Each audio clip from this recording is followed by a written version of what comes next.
السلام عليكم يا أخواتي. أنا نقلت سألتي للراديو، والله لا فلجنا القناة فلج، والله لا فلجنا القناة فلج.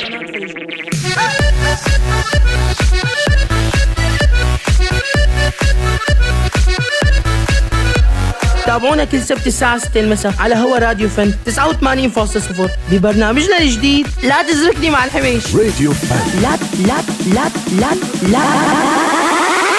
لا تزركني مع الحميش. إعداد وتقديم محمود الحميش.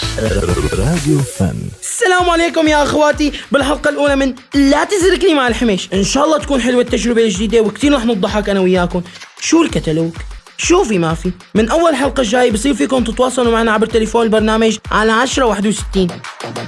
اليوم باعتبارهم شاغلين الخط مدري مين مسناوله ومتعربط فيه عربطة بالقناة.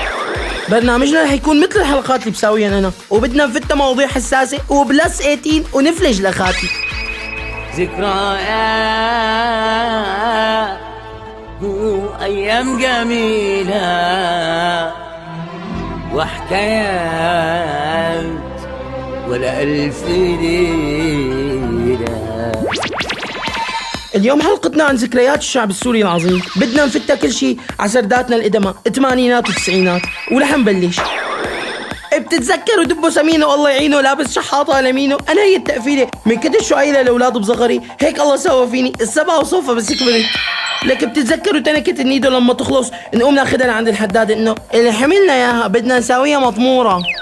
بتتذكروا صناديق الكازوز البورتيلو والكراش نفوت لعند شي دكانه نقول له حجي يا حجي اعطينا واحده على احمر، اعطينا واحده على اسود. بتتذكروا وقت يجتمعوا اولاد البنايه الوحده وينلحشوا بالحاره ويرسموا على الصريف بالطباشير 7 8 مربعات ويقعدوا يقمزوا وينطوا عليهم مثل الكنغر؟ الا انا اقفز قفزه فرس النار. عم فركشت مره وقعت على عباده. المهم عباده من الصف الرابع لهلا عم يخطف عشمان. بالتسعينات اول ما معطوا الستلايتات وطلعت لكم اشاعه عم يضبوا الستلايتات بالقصار، الدشات عم يضبوهم بالقصار، عم طلعوا جنم يقيموه. بقى كل الشعب انبحثوا على وليه ابو محمد اطلع قيم الدش تبعك، اطلع قيم الدش يتم منك. ولا التليفون الارضي ابو قرص، مره اجيت لحط ايدي فيه لطتني الكهرباء يفضى عرضه. وشو بدنا نتذكر برامج الأرضية ومسلسل الساعة 9 وعود على عتعتة برامجها. بريد الأطفال، مجلة التلفزيون، خبرني يا طير خبرني يا طير. خبرني يا طير عن كل الحبايب واذكرني بالخير حاضر ولا غايب. وما يطلبوا الجمهور اللي ماله حله. من ام محمد الى ام تحسين كل التحيه كل الحب كل الاجلال. في مجال تناوليني طريقه تحضير الشاكريه بسيتامول. لك بتتذكروا دعايه جافيل؟ قليله شو كانت ضرب هي الشقره اللي تساويها؟ ماء جافيل جل الارز يفضى حرضه. بتذكر مره فت على البيت انسطموا المجاري التنفسيه شي تمني من كتر ريحته شو بتعشعش بالانف. والله مبيض اوريس لازم يسموه كانوا مسود الوش. بتحط الكنزة بيضاء بيطلع لونها كمبوني. ورثني نبض أكبر ورث مفعوله أكبر قولي ياسمين وفتح ناقصة على غصن وأزهر. وأهم شي دعايات الشيكولاتة اللي صارت هلأ كلها عبارة عن مخلوقة بدها تطلع تورجينا إفخادة وترو. عندك هواي تتركني وترو. عندك هواي تتركني وتروح تترك لي قلبي من طعن مدفوع. يمكن أكتر غنية علقانة براسي من الصغر هي تبع قفز الأرنب خاف الأرنب كنت قريبا منه ألعب ودق الطبلة وقال أنا هو الأطفال لح يا حجي لح يا بن كرياسي. هز الرأس وقال أنا أهوى الأطفال أنا أهوى الأطفال. طيب بتتذكروا الطابة الدولية اللي كانت تضل ريحتها معلقة بمناخيرنا أبو 6 7 8 شهور؟ أو على سيرة الطابة هلا قاعدين أنا وبلال عم نتناقش. مو معقول بدي أسلخوا حلقة سائلين لرياضة. جنني هو وبرشلونة. حبيبي برشلوني. أنا بتذكر على كتاب الرياضيات يمكن تبع الصف الأول يا الثاني ناتفيلون أبو 5 4 بوالين كاتبين تحتهم 3+3 شو بيساوي؟ الله لا يسامحوا الجرافيك ديزاين اللي ببالي. اوعى تنساني. كنا نجتمع انا واولادي البنايه ونفتح لنا كم كيس شيبس بلا معنى ونخلطهم مع بعض انه واو شو كتروا، يفضى عرضهم المرض النفسي. ملاحقنا من الصغر. بتتذكروا شيء اسمه شهادات الاستثمار والسحب عليهم؟ العالم اللي كانت توقف على السحب وشهم لحاله بيقطع الرزق. بس حابب لكم انه اول فخذ شافه المراهق عنا هو فخذ هيفا وهبه بالدعايه تبع دواء الغسيل. أنا هيفا أنا من غيري أنا. في مجال نعرف ليش اسمه دواء غسيل؟ يعني الغسيل مريض ولا شو الكتالوج؟ يعني اعطيني دواء غسيل التهاب الحرقه الوركي الفخذي النخاعي. والله هالبردات بدها كاس شاي خمير، وانا حاليا عم ناشد مدير القناه. في مجال تدبروا لي شي كنبايه ثلاثيه اتمردح عليها، لانه الكرسي هذا اللي قاعد عليه صار معه ريقان يمكن. يا اخي ما بدكم تجيبوا كنبايه ثلاثيه؟ غدونا طيب شيء. اطلاع غني يا اخي بلالو اطلاع. عالطيب عالطيب قرب قرب عالطيب عالطيب عالطيب دقلك شقفي من الطيب. سمعتوا لي هالدجه اللي طلعت هلا؟ يمكن نفضت الصوبيا بالشرق الاوسط كله. لك بتتذكروا كانت الشنة ايام زمان؟ الشنة لك بتتذكروا كانت الشتاء ايام زمان؟ وقت تروح عند بيت ستك وتتدحوش فيها لو تعطيك 25 تضل مصروفك لشي اسبوع، وتنزل تشتري فيها كنستين وحارس. والله الصوبيا الفظيعه اللي إلها 2000 استخدام، ومنهم وقت ننحش نص كيلو الكسنه فوقها لتنشوي، ونحط ابريق الشاي وكم بطاطايه حلوه على كم سندويشه جبنه شلال على كم وحده حلوم، ولي على قلبي اهم شي وقت كانت تنفض وتتعمشق الغربه وتتعمشق الغبرة عمشقة حلوة. هي عمشقة إني زمان ما قلتها. كان غير شكل الزيتون، كان غير شكل الصابون، وحتى انت يا حبيبي مش كاين هيك تكون. كان غير شكل الزيتون، كان غير شكل الصابون، حتى انت يا حبيبي مش كاين هيك تكون. طيب مين بيتذكر هي الفيترينا؟ اسمها حتى غلط، فيترينا اللي كانت تضب كل طقومة فناجين وصحون تبعات المباركة والخطبة وكتب الكتاب. ايه صحيح، استنونا بحلقة خطبة ومباركة وعرس وقلة واجب قريبا.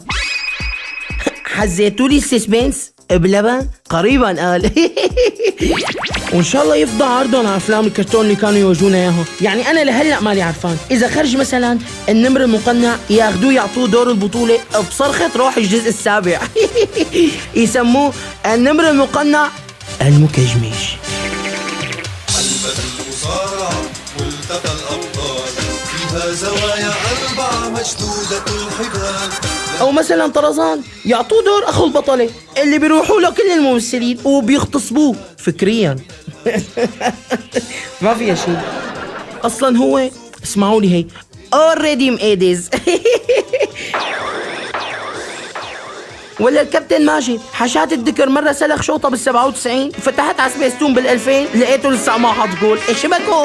الكابتن ماجد نجم الملعب، نجم رائد، نجم حساس ومهذب. ما لنا بالسيرة. بتتذكروا علبة طباشير أمية الصفرة حصرا؟ يمكن كانوا يستخرجوا منها غاز ثانوي أكسيد الميتون. ميتون. طيب بتتذكروا الببورشي؟ ببورشي حاسه اسم ممثل تركي، خالد ببورشي. الببور عبارة عن ميكروويف ستي الله يرحمه. مثلا يعني هو تقريبا مثل الميكروويف، يفضى عرضه وقت اجي لعبي زيت كاز حس حالي عم فكك عبوة ناسفة. طيب بتتذكروا هي الشوكولاتة اللي طعمتها مثل السماد الحيواني؟ لا وكانوا يعملوها على اساس انها ليرات ذهب. روحوا الله لا يسامحكم شو سألها. لك اسأل من محمود الحميش.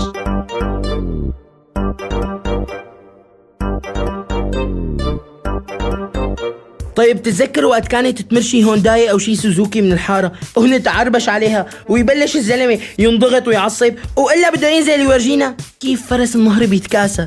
باعتبار ما شاء الله وزني 170 بقى وقت كنت اتعربش بتحس السوزوكي كانه محمله شي اوضه نوم من سقبه او محمله عفش بيت كامل.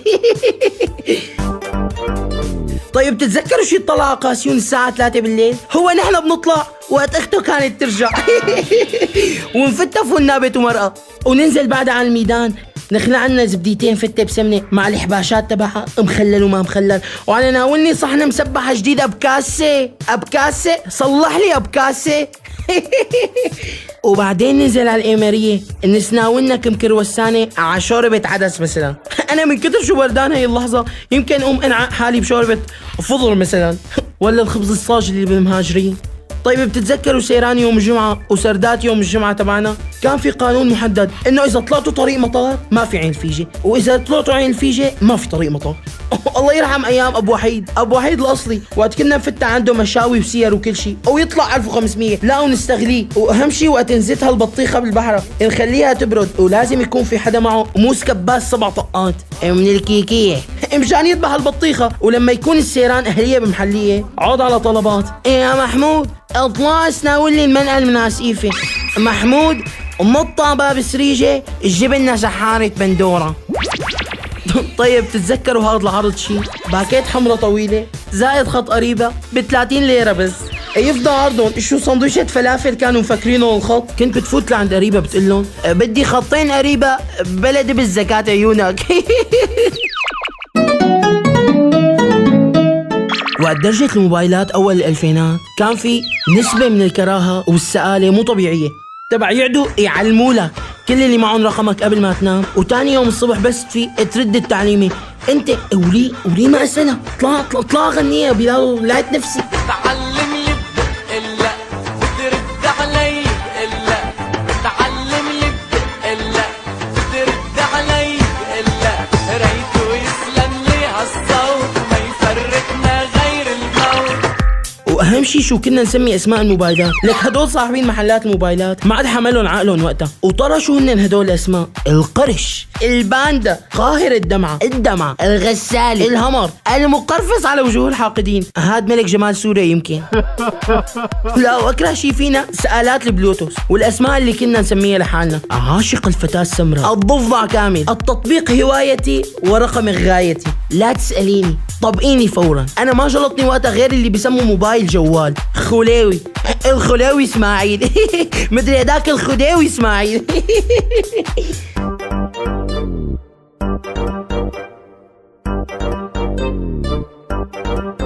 طيب بتتذكروا ألعاب الحارة؟ وي حارة أخي المواطن، هل تعلم أن جملة وي حارة هي أكثر جملة متداولة في ركن الدين والشيخ خالد والكيكية؟ كأنك تحلبنا على الكرسي.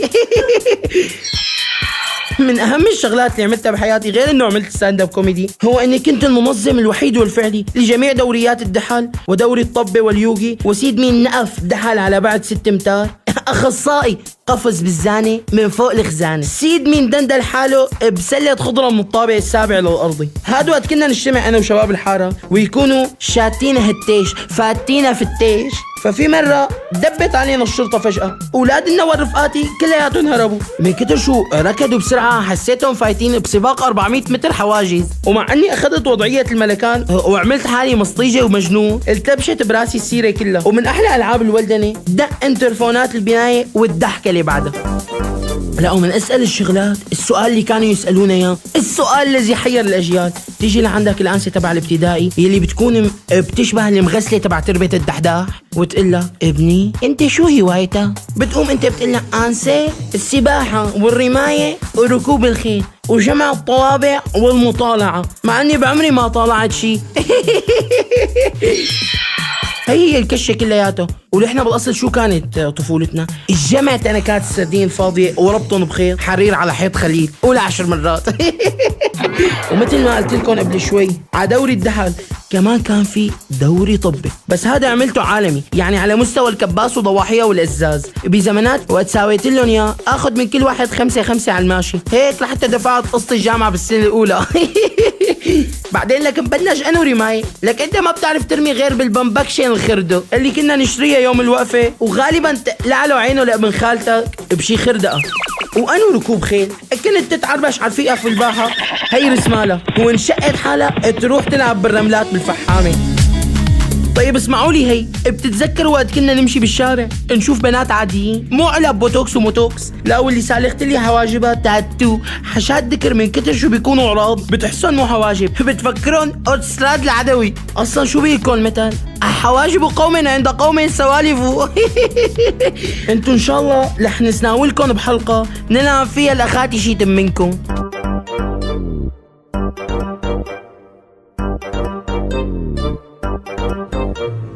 بالنهاية يا أخواتي أنا من بلد بيعرف كل بيت فيه بالحارة شو طابخين كل الجيران. هذا البيت طابخ ملوخية، وهذا البيت عم يقلي باذنجان، وريحة الخيار يعني سلطة، والسمك شارح حاله بحاله، وريحة البطيخة فضيحة وبتوصل ريحتها للصالحية. أنا من بلد كان القمر فيه بالصيف يعني سيران، وكل عرس يعني قيمة، وكتب كتاب يعني ملبس. من بلد كان أبي فيه اللي جارك أخاك إن ما شاف وشك شاف أفاك.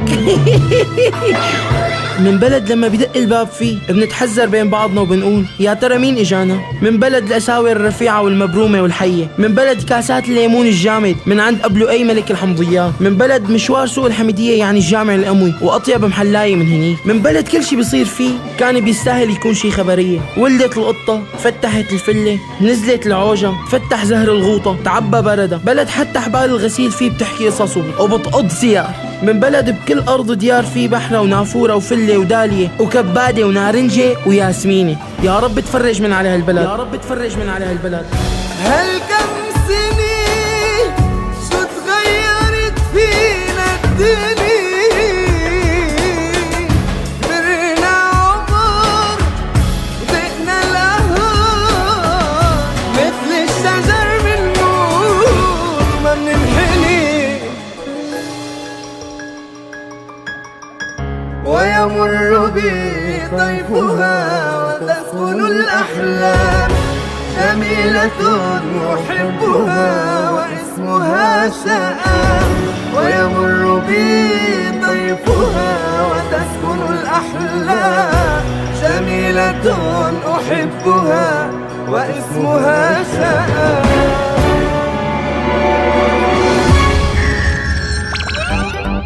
كان معكم محمود الحميش ببرنامجه الجديد لا تزرقني مع الحميش. ادعوا لنا ولا تنسوا تتابعونا على الفيسبوك على صفحتي انا محمود الحميش وصفحة راديو فن.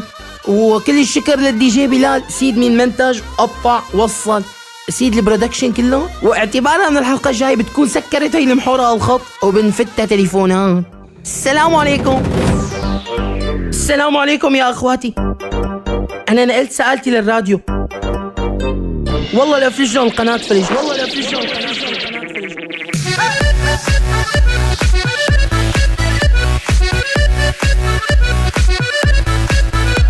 تابعونا كل سبت الساعة 6 المساء على هوا راديو فن 89.0 ببرنامجنا الجديد لا تزرقني مع الحميش. راديو فن. لا تزرقني مع الحميش. إعداد وتقديم محمود الحميش. راديو فن.